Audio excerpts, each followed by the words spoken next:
Hey guys, welcome back to my channel. I'm Eric and I like to read, and today I'm going to be doing my August wrap up.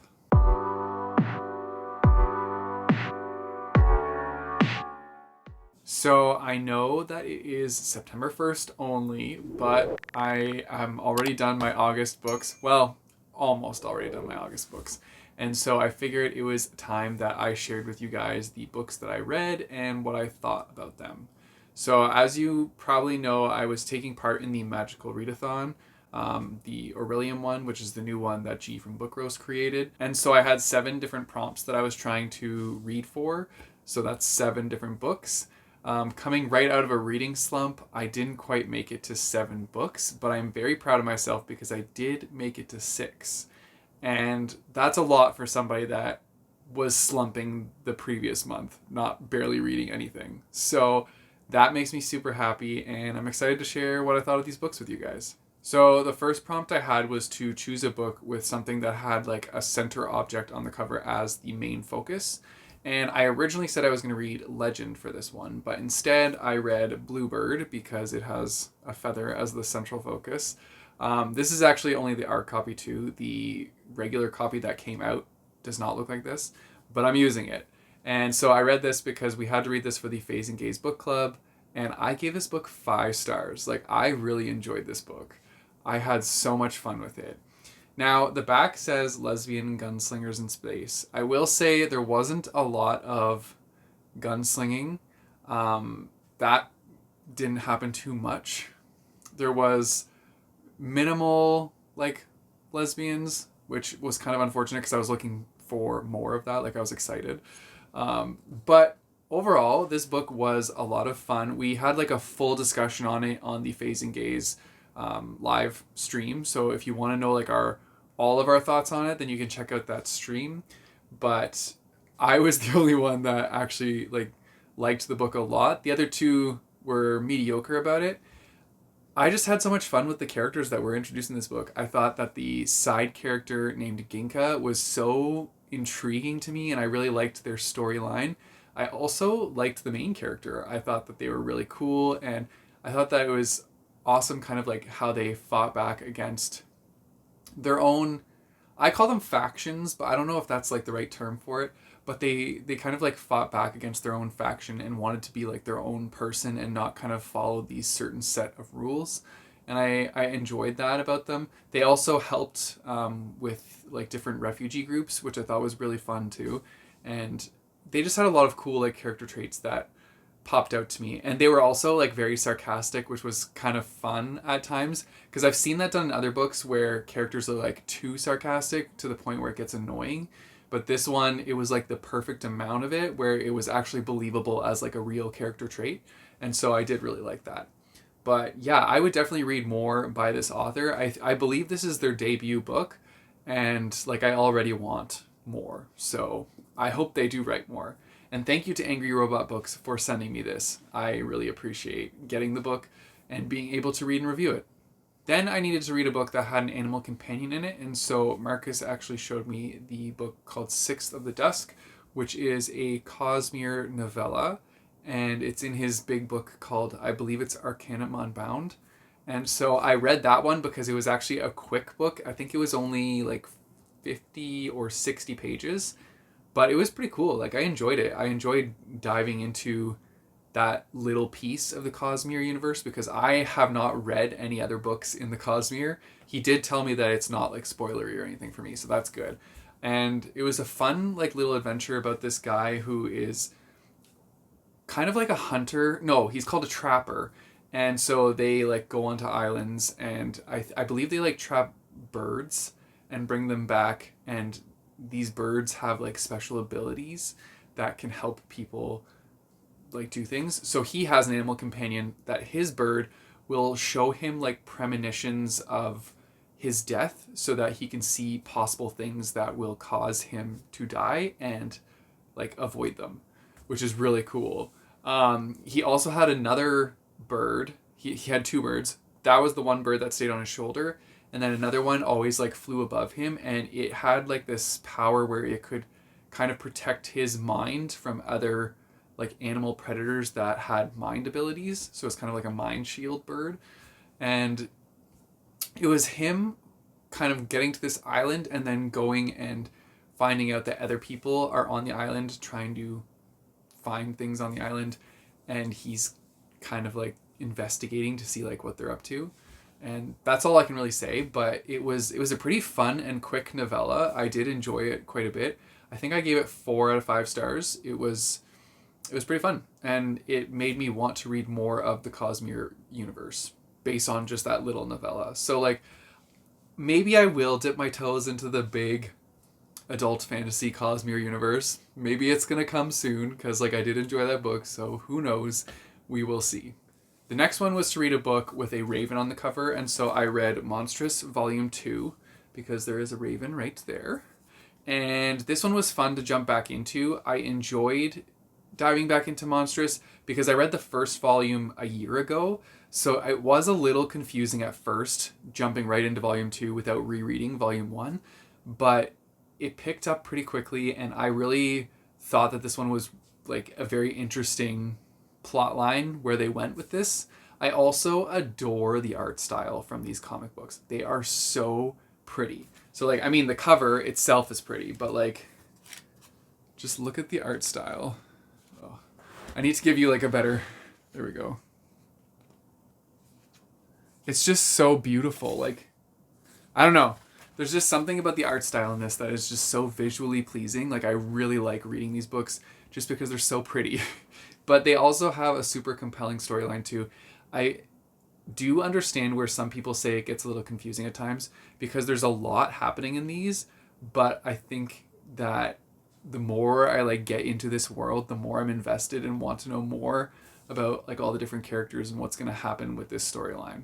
It definitely seems like it's building up for something big, and so I'm really looking forward to Volume 3 and many more volumes after that. I'm not sure how many volumes are out in this series right now, but Volume 3 is my next read, which I probably will pick up fairly soon, since this one kind of like captured my attention and kind of pulled me into this world. Like I want more, so I'm probably going to try and read Volume 3 within the next couple months. Then I had to read a book with a rabbit on the cover or spine, so I chose the Zodiac, and there is a rabbit right here, so it's on the spine, it's in like the zodiac circle, and yeah, so this one I actually found at our used bookstore, and this was one of the books that I read earlier in the month because I asked my patrons which ones they wanted. So they said Jay's Gay Agenda, which I'm going to talk about next, and this one. So I had picked these ones up earlier than the other books to get them started first because that's what the patrons were wanting. And yeah, this one was pretty good. I think I would give it probably like a 3.5. It definitely reads like a middle grade, so like I believe it is a middle grade series. Totally fair. But yeah, it definitely reads like that. Like the way characters interact and like if there's any consequences for anything, it's nothing like too dire, which makes me like know that it's definitely middle grade. This book was really cool too because it's following characters that kind of get powers from the zodiac circle. So they'll have different abilities. Like for example, somebody will have tiger powers. They'll be like be able to like prowl like a cat and like jump up to high places and stuff. Another one would be like the power of the monkey, so they're like super flexible and they can like swing off things and just kind of grip things better. One of them was, I think, the ram, and they were essentially like invulnerable. They could just take damage and not hurt. And so yeah, it was really cool how they like took the zodiac animals and then like made them into kind of like powers, like spiritual powers. So that was fun. I also enjoyed this book because if you like see through here, it's kind of like a graphic novel as you go. So you're like reading along and then there's like random just like cut scenes of art in here. So it makes you feel like you're reading, like it definitely felt like it was like a very fast paced book because there's a lot of pages that are just no text and art. So it made it a lot easier to like fly through the book and read faster. And I definitely felt productive going through this one. But yeah, so this one was a fun one, probably 3.5. And then, like I said, I read Jay's Gay Agenda. I also did this as a buddy read with my friend Hillary from Melted Books. We read this one together. I believe Hillary was like in the middle around it, and I also am in the middle. Like I would probably give this book a 3.5 as well. I did really enjoy seeing Jay's aspect of coming into a community that he's not used to because, well, I guess if you don't know, Jay is the main character of this book. Jay has grown up in a very like rural town where he is openly out as the only gay kid, but there's like literally no other gay kids there. So he has no experience doing any gay things or like going on just like a regular date with a guy. Like he has no experience doing any of this stuff because there's no one in his town to do it with. So then his family ends up moving to Seattle, and so he decides, okay, I'm going to make my own gay agenda and have like a bunch of things that he wants to check off on his gay agenda. And so he goes forward trying to do these things, which is really cool. Like it definitely seemed at times that there were things that he could have done differently, and I totally get it. But at the same time, you have to think about it, and he's a kid that's never had any of these interactions ever. So it's his first time experiencing all this stuff. It's all fresh and new, and he is just excited to actually be in a place where he can be 100% himself and have other people that are just like him around. And so, yeah, it was really like heartfelt to see like how he was experiencing that through Jay's eyes. I will say that some of the things that happened with him and his friends were kind of like as an adult, I'd be like, come on, like don't do that. But it is a young adult book, so like I totally get how that played out. But yeah, how he explored these things for the first time and just kind of grew into himself as a person and just was himself.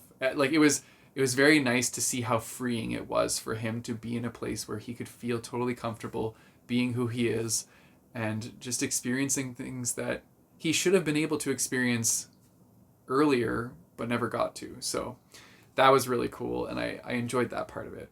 And then the last book on this list, I am not sure what to give this book because it made me very uncomfortable, and I don't know. It was not a good book.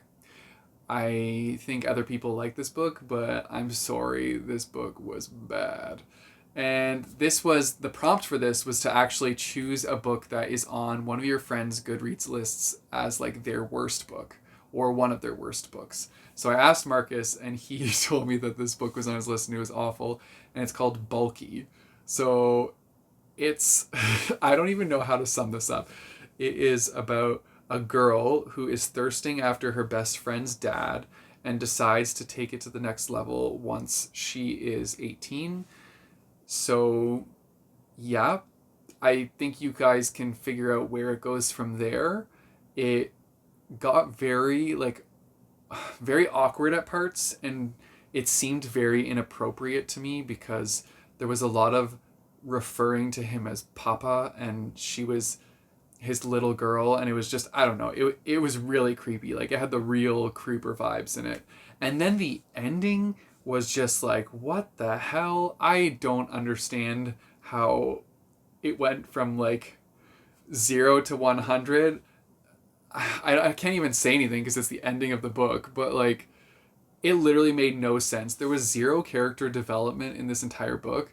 I understand that it was probably like it's essentially erotica, so like I get it. That's what you're going into it thinking, but like even so, with erotica, you can still have some characters have some development, and this one just had zero development and just an awkward relationship between a guy in his 40s and a freshly 18-year-old girl. So it was very awkward, and yeah, I think I am going to give it a 1 star. It just wasn't for me. No. But anyways, those are the books that I read in August, and I'm glad I got back into the groove of reading. It actually like feels really good to be picking up books, enjoying them, most of them, and reading again. So I'm really glad that I'm at this point and not in a slump anymore. Let me know in the comments down below if you read any books in August that really like blew your mind, you had a great experience with them, or let me know if you had a bad experience and had some 1 stars. I find that 1 stars are like very rare for me, so yeah, the fact that I'm giving this book a 1 star means it's pretty bad. If you guys want to support me, I have a Patreon and a Ko-fi page, which I'll put in the description down below, as well as linked to buy my bookmarks. You guys know the drill. Don't forget to like and subscribe. Hit that bell notification button so you get notified when I post new videos. I post my videos on Mondays and Thursdays. Until next time, keep on reading.